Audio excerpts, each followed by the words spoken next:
Hello बच्चों, welcome to my academy. बच्चों, जाने अनजाने कई बार हम कुछ ऐसे स्टेप्स ले लेते हैं, कुछ ऐसे कदम उठा लेते हैं जिससे कि हमारी तैयारी और बेहतर होने की बजाय और अच्छी होने की बजाय खराब होती चली जाती है। और बच्चों, प्रॉब्लम जानते हैं यहां पर क्या है? हमें उस टाइम पर यह पता ही नहीं चलता है कि यह कदम हमने गलत उठा लिया है, नहीं तो हम उठाते ही क्यों?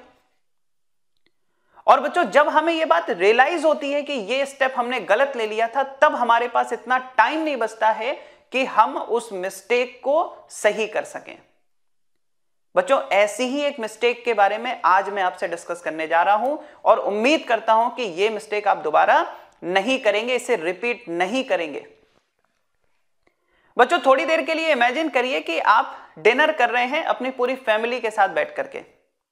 बढ़िया डिनर आप एंजॉय कर रहे हैं और अचानक से एक वहां पर बात उठी और वो बात ये है, किसी ने बोला कि पता है अपने पड़ोस में वो जो छोटे लाल जी हैं, उनका जो बड़ा बेटा है चिंटू, इस बार उसका 720 में 700 नंबर लेके आया है।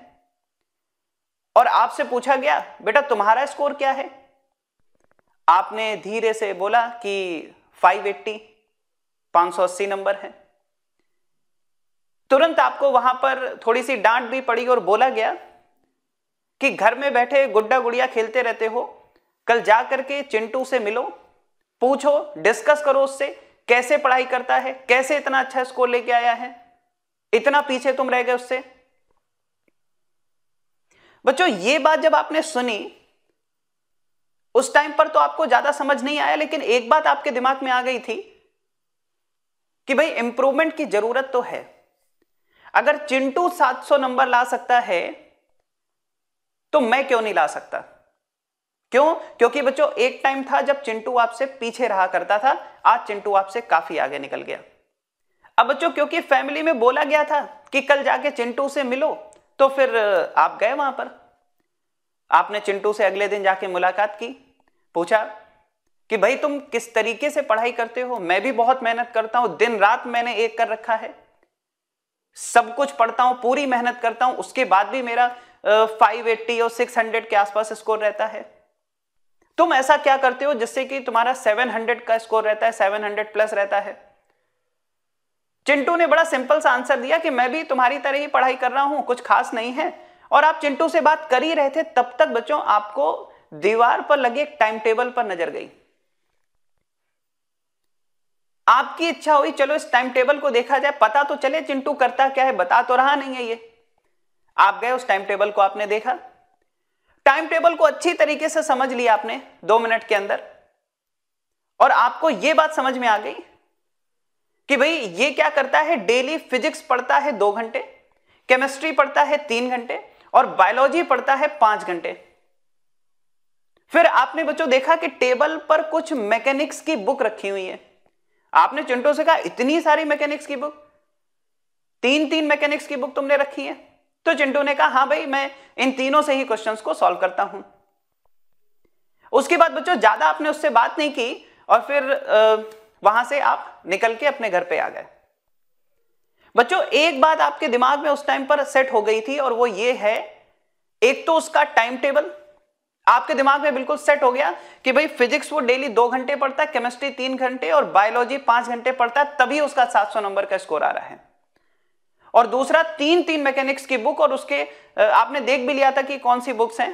तो आपने क्या किया कि फटाफट वो तीनों बुक्स मंगा ली और उसी टाइम टेबल को जो चिंटू फॉलो करता है, आपने भी फॉलो करना स्टार्ट कर दिया। बच्चों, यही आपकी सबसे बड़ी मिस्टेक थी। यहां पर मेरी बात बहुत ध्यान से सुनिएगा।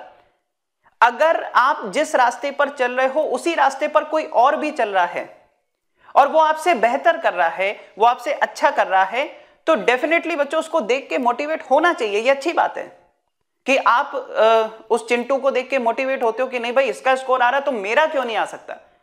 लेकिन बच्चों उसके बाद जो आप एग्जैक्टली उसको कॉपी करते हो, वो गलत है। अब जरा समझिए इसमें गलती क्या हुई। चिंटू 2 घंटे फिजिक्स इसलिए पढ़ता है और बायोलॉजी 5 घंटे इसलिए पढ़ता है क्योंकि चिंटू का फिजिक्स जो है वो ठीक ठाक है। उसको लगता है कि बायो में अगर वो 5 घंटे नहीं पढ़ेगा तो अच्छा नहीं कर पाएगा, लेकिन फिजिक्स उसको बहुत आसानी से समझ में आ जाती है, ज्यादा टाइम वो देता नहीं, डेली 2 घंटे फिजिक्स पढ़ लेता है। मैकेनिक्स में उसने 3 बुक क्यों यूज की? क्योंकि हो सकता है कि भाई एक बुक से उसने क्वेश्चन सॉल्व किया, उसको उतना कॉन्फिडेंस ना आया हो, तो उसने सोचा भाई मैकेनिक्स में 1-2 बुक और सॉल्व कर लेते हैं, 1-2 जगह से और क्वेश्चंस ले लेते हैं, थोड़ी वैरायटीज मिल जाएंगी, मुझे अच्छे से समझ में आ जाएगी। तो चिंटू ने बच्चों वहां पर क्या किया कि जो उसकी स्ट्रेंथ थी और जो उसकी वीकनेस थी उसके अकॉर्डिंग उसने एक्शन लिया। उसे लगता है कि बायोलॉजी में उसे 5 घंटे पढ़ना चाहिए तो वो 5 घंटे पढ़ रहा है। उसे लगता है फिजिक्स उसे आसानी से समझ में आ जाती है, थोड़ा सा भी टाइम देगा तो चल जाएगा, तो वो उसके हिसाब से काम कर रहा है। तो चिंटू ने अपनी वीकनेस, अपनी स्ट्रेंथ को ध्यान में रख के उसने बच्चों अपनी पढ़ाई की। लेकिन आपने क्या किया? आपने सिर्फ चिंटू का स्कोर देखा, उसके पीछे की मेहनत नहीं देखी, उसके पीछे की स्ट्रेटजी नहीं देखी। आपने चिंटू का स्कोर देखा, चिंटू का टाइम टेबल देखा, चिंटू की बुक्स देखी, आपने जस्ट उसी को फॉलो करना स्टार्ट कर दिया। बच्चों आपने तो ये देखा ही नहीं कि आपकी वीकनेस क्या है, आपकी स्ट्रेंथ। हो सकता है कि आपकी मैकेनिक्स ठीक हो, आपको हो सकता है इलेक्ट्रोडायनामिक्स में ज्यादा मेहनत करने की जरूरत है, तो आप क्यों मैकेनिक्स की 3 बुक सॉल्व करोगे?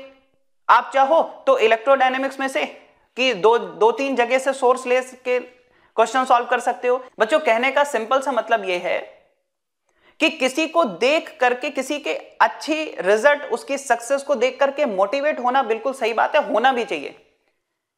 लेकिन हमें किस तरह से तैयारी करनी है वो बच्चों डिपेंड करता है कि हमारी स्ट्रेंथ क्या है, हमारी वीकनेस क्या है, किस चीज को हमें कितना टाइम देना है, ये बच्चों हमें डिसाइड करना है, चिंटू नहीं करेगा। और अगर आपने चिंटू को देख के सब डिसाइड कर लिया तो फिर आप समझ लीजिए इस बार तो बच्चों 580 आ भी गया है, उसके बाद ये 500 से भी नीचे चला जाएगा और कहां पर जाके पहुंचेगा इसके बारे में आप खुद समझ सकते हैं। तो बच्चों मुझे यहां सिर्फ इतना आपसे कहना है कि आपको अपनी वीकनेस, अपनी स्ट्रेंथ के अकॉर्डिंग पढ़ना चाहिए। आप देखिए कि किस सब्जेक्ट में ज्यादा मेहनत करने की जरूरत है, किस सब्जेक्ट में आपको लगता है कम मेहनत की जरूरत है, किस चैप्टर में उतना कॉन्फिडेंस नहीं आया तो थोड़े ज्यादा क्वेश्चंस कर लेते हैं। ठीक है, तो इस तरीके से अपनी जो आपकी स्ट्रेटजी है उसको बच्चों आप अपनी वीकनेस, अपनी स्ट्रेंथ और खुद को समझ करके फिर डिसाइड करिए। ठीक है, और उसको फॉलो करिए। ठीक है, तो आई होप बच्चों आप समझ गए होंगे कि मैं एग्जैक्टली यहां पर आपको क्या मैसेज देना चाह रहा था। तो इस तरह की कोई भी मिस्टेक आप ना करें। ठीक है, चिंटू को देख करके मोटिवेट होना सही है, लेकिन जैसा वो कर रहा है एग्जैक्टली अगर आप वही करने लगेंगे तो फिर बच्चों रिजल्ट खराब हो सकता है। ठीक है, तो इस चीज का आप ध्यान रखिए, आपकी स्ट्रेंथ, आपकी वीकनेस और उसके बेसिस पर बनाइए कि भाई ये स्ट्रेटजी मेरी होनी चाहिए। ठीक है, तो मिलते हैं बच्चों नेक्स्ट वीडियो में। तब तक के लिए अच्छे से पढ़ाई करते रहें, अपना ध्यान रखें और मेहनत करें और चिंटू की नकल ना करें।